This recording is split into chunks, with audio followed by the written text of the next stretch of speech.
Probably few person hearing over the figures world this place. This is and human parallel of a fantasy world. Figures world behaved at this is unbeknown. Human lived the life of the peaceful coexistence with Digimon. Live in the human and Digimon of this place to support mutually. Each other it have no power. Did war to us, the figures world probably to is we many the year make track for to look for of fantasy paradise. However, like this of peace just brief appearance. Ever since that time, the wild dragon reform ethereal figures world back. Disturbed human and Digimon, it the even pact of whole figures world sank into had never the crisis of the emergence. At a bright morning, Dafu Myler, the mountain climbing activity that school hold, in high spirits have arrived at the Champagne Mountain to camp. Suddenly, the sky to appear a flash of the crack took Dafu to the figures world. Why does Dafu can arrive at the figures world? Actually to have in figures world what the crisis is waiting for Dafu.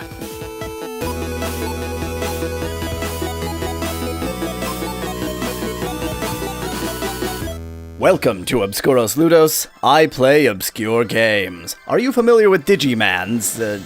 Digimon. If you're watching this video, you're probably more familiar than I am. In fact, this game is my only experience with it. That's probably fine, I'm sure. So don't expect a deep review of how this game connects to Digimon's lore. No, actually, never mind. Here's my deep review of how this connects to Diggermen's lore. It doesn't. It doesn't. So what is this game? Well, it's a bootleg, i.e. a game made without license for the Game Boy Advance, made, perhaps the correct word would be discovered, like a new species of poisonous frog, in China.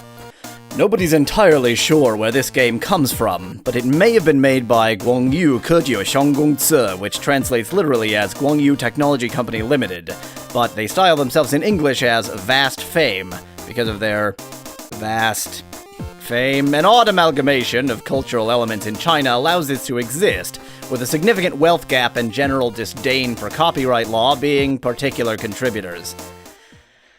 Well, that explains why the game exists in the first place, and it is available in its original Chinese. It was written in Chinese. But there's an elephant in the room, and that elephant is wearing a top hat and a monocle. It's English. Okay, English might be a stretch. The words are in the English dictionary, mostly, but are served up as a nice word salad with a side of inebriation. In fact, the English in this game is surprising in a lot of ways.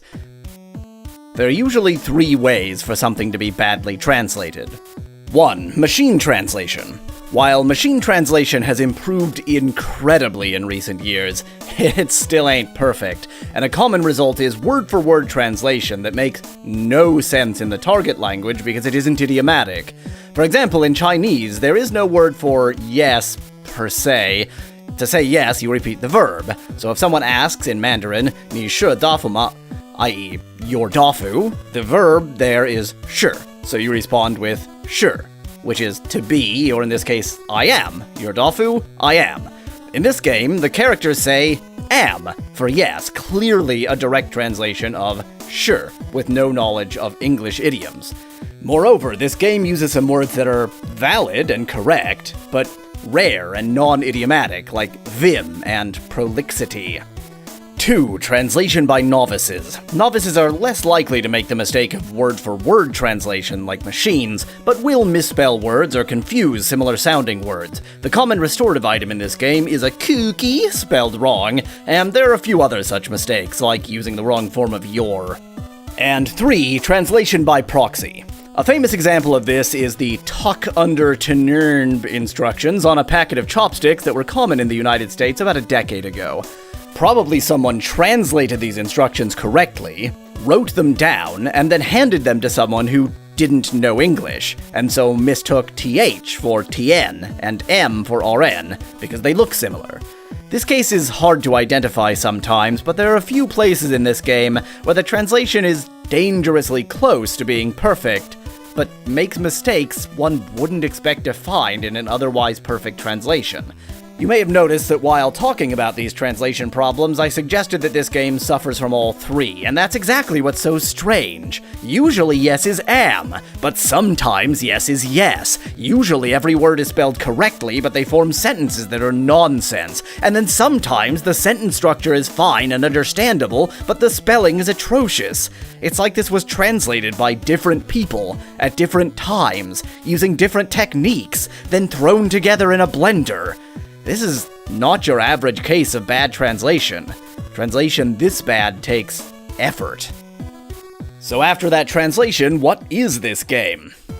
Well, it's a Pokémon-styled RPG in which you fight random encounters using your Diggermen. They evolve, or rather are promoted, quote-unquote, and gain skills over time, and each encounter has between 1 and about infinity trillion enemies in it.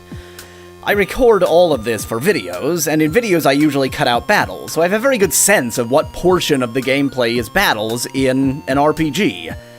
In this game, 85%. 85%. 85% of the time you spend playing this game is spent in battles. For perspective, in an average RPG, it could be as high as maybe 50%. And for being 85% of the game, I have little else to say. Make sure you get a good cat molly out there when you can, but that's it. That's 85% of the game. And if you were thinking the remaining 15% would salvage it, you would be wrong. Let's start with the plot. In the beginning, we're transported into the figures world, exactly as the intro sort of said, and find that some daggone men are going feral. We're given, V-Beast. A V-Beast. This is a V-Beast. No.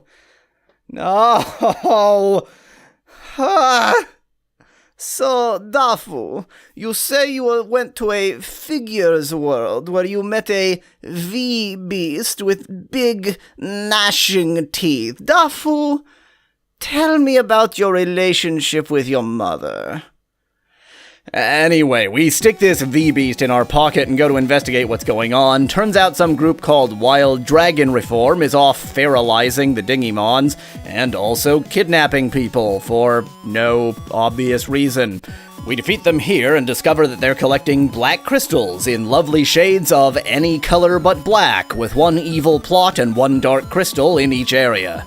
Also, we can't do anything about the dark crystals, so we go through each dull, labyrinthine area, defeat somebody at the end, stare at the dark crystal, do nothing, come back again, rinse and repeat, until after covering about 6 of these areas, we unlock the light sword that can destroy crystals. Then we go through every area again, this time destroying the crystal without even having a boss. They doubled up almost every area in this game this way. And then, we do all of that again on a new island. And then we do it again. And then we do it again! There are 3 islands in this game, plus a bonus island just to be annoying, but every one is essentially the same. Go through each area at least twice with different goals, but all you do is the same crystal destroying, boss defeating, over and over and over again.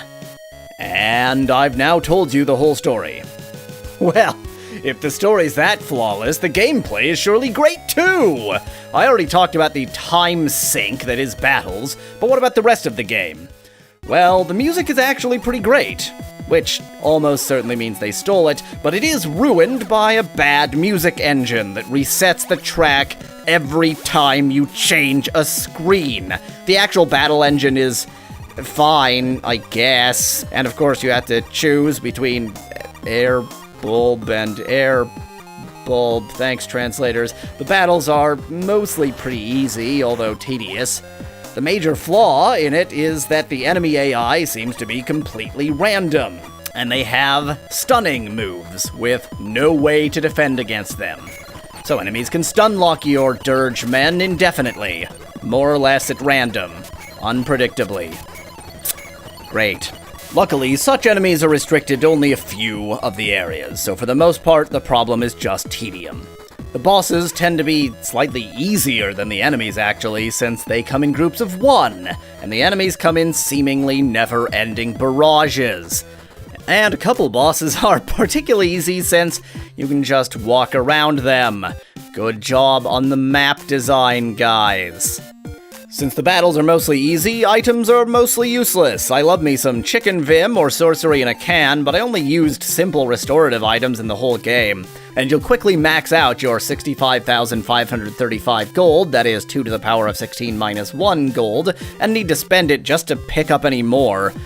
They somehow even made the map screen awful. North is down, you press left to advance and right to retreat. It's usable, but just a bit odd. The language is totally broken, but at least it's hilarious. It's very good. Do my wife! And that's it, I guess. Wait, no, there is one more thing. You gain new Doofy-mens by finding them in boxes, like random items, but you can't have more than 6. If you find one and you already have 6, you lose the new one forever. There's a menu option trans, which sounds like transfer, but actually transfers them into oblivion. So after the first time I found and lost an excess Dingoman because I had no slots left, I obliviated an unnecessary one, so I'd have a free slot for the next time. A free slot that was never filled. There are 7 Diddlymons available in this game. 7. Exactly 1 more than you can hold. Again, incompetence like this takes effort. Finally, on the last island, we defeat Wild Dragon Reform's big Dinkymon and their big boss, Yukifu, so the game ends and you regret ever playing it. The Wild Dragon Reform and Yukifu, these 2 masterminds who break the figures world peace, control with the Dark Crystal Digimon, and scheme open the Conjunction Figures 2 human world front door. Because of their greed, bring about almost to do not can save a big crisis. It's a mercy that Dafu timely retardment them to carry toward the Digimon to the action of the human world. The mission ended, apparently also is and at the time that Figures World take leave. Wave a farewell in former days the Digimon that partner fight shoulder, though all manners of not forget. However, the Dafu after all, too do not belong to in this world. Returned to the champagne out the Dafu of the encampment, see to one group for searching oneself however fluster, anxious teacher and classmates, though cannot help the at one feed to call down. However, the deep place of heart is however very feel nest heart. Remember this Figures World it travel, feel resemble dream general. Probably a Dafu have already had know the opportunity return to the Figures World. However, he forever can't forgetful of at the R and he together for the sake of the Figures World of peace, however effort of a line. There's a lot more I could say about this game. It's a fractal of absolute nonsense, and I'd love to say that it's worth playing just to see all that nonsense, but the frequency and tedium of the battles means it's not even that. Just don't play this game. Watch a playthrough if you want, preferably one with the battles cut out. I hope you enjoyed this look at an obscure game. If you did, do leave a like below, and if you want to see more obscure games, subscribe. If you'd like to see my full playthrough of this game with commentary, there's a link in the description below, as well as links to some of the other obscure games I've played. If you have a suggestion for an obscure game you'd like to see me play or review, or just want to say hi, leave a comment. Thank you for watching Obscura Manette.